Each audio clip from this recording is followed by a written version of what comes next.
പ്രിയപ്പെട്ടവരെ, ജീവിതത്തിൽ പലപ്പോഴും ഒരു പേരിൽ എന്തിരിക്കുന്നു എന്ന ചോദ്യം ഉയർന്നു വരാറുണ്ട്. യഥാർത്ഥത്തിൽ പേരുകൾക്ക് വലിയ പ്രാധാന്യമുണ്ട്. പേര് ഒരു അടയാളമാണ്. അത് ചരിത്രത്തെയും പാരമ്പര്യത്തെയും സൂചിപ്പിക്കുന്നതുമാണ്. പലപ്പോഴും വ്യക്തിത്വത്തെയും വിശ്വാസത്തെയും പ്രതിഫലിപ്പിക്കുന്നതുമാണ്. ഒരു സീറോ മലബാർ വിശ്വാസിയുടെ ഔദ്യോഗിക രേഖകളിൽ റിലീജിയൻ എന്നതിന് നേർക്ക് ക്രിസ്ത്യൻ എന്നെഴുതിയ ശേഷം കാസ്റ്റ് എന്ന ചോദ്യത്തിന് നേരെ ഏത് പേരെഴുതണം എന്നതാണ് ഇവിടെ പ്രതിപാദിക്കുന്നത്. സീറോ മലബാർ സുറിയാനി കത്തോലിക്കർ നാളിതുവരെ RC, Roman Catholic, Christian RC, zero Malabar തുടങ്ങി വിവിധ പേരുകളാണ് സമുദായ നാമമായി ഔദ്യോഗിക രേഖകളിൽ ഉപയോഗിച്ചു വന്നിരുന്നത്. 2023 ജൂലൈ 8 സംസ്ഥാന പൊതുഭരണ വകുപ്പ് പുറപ്പെടുവിച്ച സർക്കാർ ഉത്തരവ് നമ്പർ 109/2023 പ്രകാരം സീറോ മലബാർ സഭാംഗങ്ങളായ സുറിയാനി കത്തോലിക്കരുടെ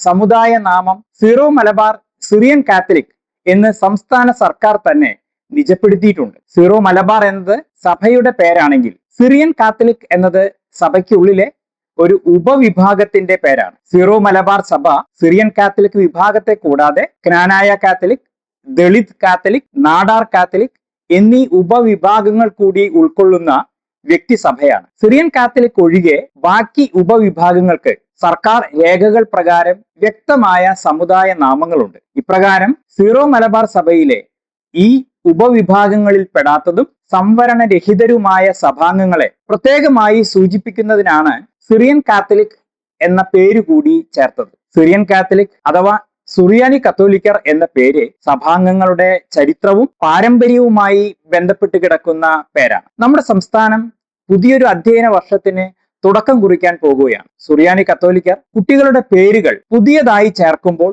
സീറോ മലബാർ സിറിയൻ കാത്തലിക് എന്ന സമുദായ നാമം പൂർണ്ണമായി എഴുതേണ്ടതാണ്. നിലവിലുള്ള വിദ്യാർത്ഥികളുടെ സ്കൂൾ രജിസ്റ്ററുകളിലും ഈ തിരുത്തൽ വരുത്തേണ്ടത് ആവശ്യമാണ്. SSLC ബുക്ക് ആധികാരിക ജാതി രേഖ കൂടിയാണ് എന്നതിനാൽ SSLC ബുക്കിലും സമാന സർട്ടിഫിക്കറ്റുകളിലും പേര് വിവരങ്ങൾ ചേർക്കുന്ന സമയത്ത് വിദ്യാർത്ഥികളും രക്ഷാകർത്താക്കളും സ്കൂൾ അധികൃതരും സീറോ മലബാർ സിറിയൻ കാത്തലിക് എന്ന സമുദായ നാമമാണ് ഉപയോഗിക്കേണ്ടത്. EWS സർട്ടിഫിക്കറ്റുകൾ, മുന്നാക്ക വികസന കോർപ്പറേഷന്റെ സ്കോളർഷിപ്പുകൾ, മറ്റു ക്ഷേമ പദ്ധതികൾ പോലെയുള്ള ആവശ്യങ്ങൾക്ക് സർക്കാർ നിർദ്ദേശിച്ചിട്ടുള്ള ഈ ഔദ്യോഗിക നാമം തന്നെയാണ് സമുദായ അംഗങ്ങൾ ഉപയോഗിക്കേണ്ടത്. അപ്രകാരം ചെയ്യുന്നതിലൂടെ നാം അഭിമാനപൂർവ്വം ഉയർത്തിപ്പിടിക്കുന്നത് നമ്മുടെ അനന്യതയെയും നമ്മുടെ പാരമ്പര്യത്തെയും നമ്മുടെ വിശ്വാസത്തെയും കൂടിയാണ്. നന്ദി.